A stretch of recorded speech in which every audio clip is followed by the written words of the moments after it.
Here we go with Blaze on workout number 7. I've noted here this is yielding hindquarters and then backing with constant pressure. I did a little abbreviation there. So what we're looking for in the yielding hindquarters is he should keep the front inside leg, the front leg that's closest to me, pretty still and be spinning around that with his hindquarters. So the front inside leg should be still, or as still as possible, and he should be crossing over laterally with his hindquarters.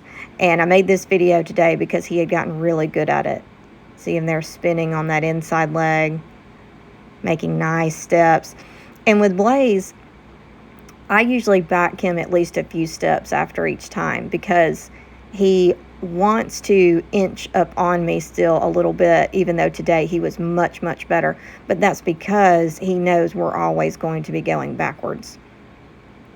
And he does this off such light pressure now, it's really great.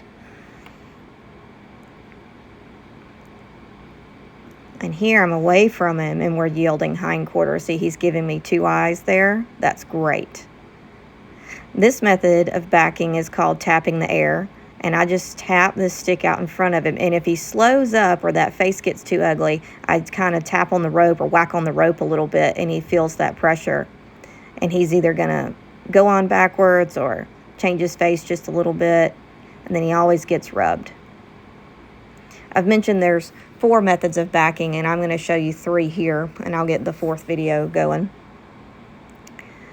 So this again, lunging for respect stage 2. And again, in lunging for respect stage 2, that is where I'm going to step in front of his shoulders, in front of the drive line, like that, and redirect him to go the other direction. So I'm not yielding hindquarters to turn him. I'm essentially yielding forequarters. But today, as you can see, when I step in front and change hands and go to send him the other way, and I point my stick towards his shoulders, he's doing a much better little rollback. And he's rolling his shoulders back into the same tracks that he was in. You'll see us do a reverse here in a second. So he's no longer turning into the circle and coming towards me and sort of cutting the circle in half and going to run me over. I point, he goes back out into his tracks onto the circle he should be on. And right now he's going to swap his leads a little bit and be a little unorganized. I'm not too worried about that. In 2 or 3 days, that will be all gone.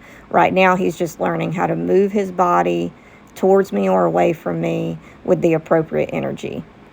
He made a big, big, big improvement with that today, and I was glad to have some help with the video. We yield hindquarters to stop. Take a little rub here. And now we're going to back up using the marching method. So I'm going to march just like a little soldier, a little nutcracker soldier here. And he's going to feel that energy and go out of my space and rub him to a stop. Another thing that came a long, long way today was being able to handle his feet. So today we did some approach and retreat. And I'm not asking to hold his feet for a long time just yet. What I'm asking him for is that when I run my hand down his legs and squeeze with light pressure, that he immediately gives me his foot and that I can hold it for a few seconds with him being relaxed. So a few days ago, first of all, he did not want to pick up his feet at all. He stood there like his legs were in concrete.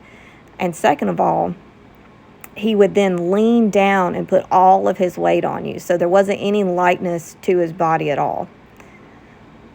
So here what he's learning is right now we're going to ask, and he immediately gives. He was so great at this today.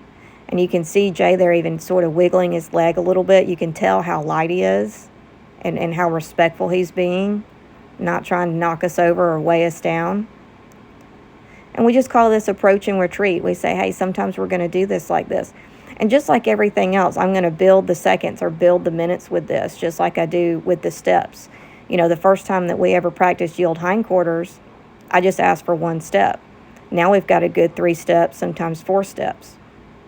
And so as the days go on with Blaze, I will sort of mimic, be like a farrier to him. And I might say, hey, I need to hold your foot for 60 or 90 seconds. And he's going to get great at that. So anyway, This is a Blaze Workout 7 update, and we are doing really great.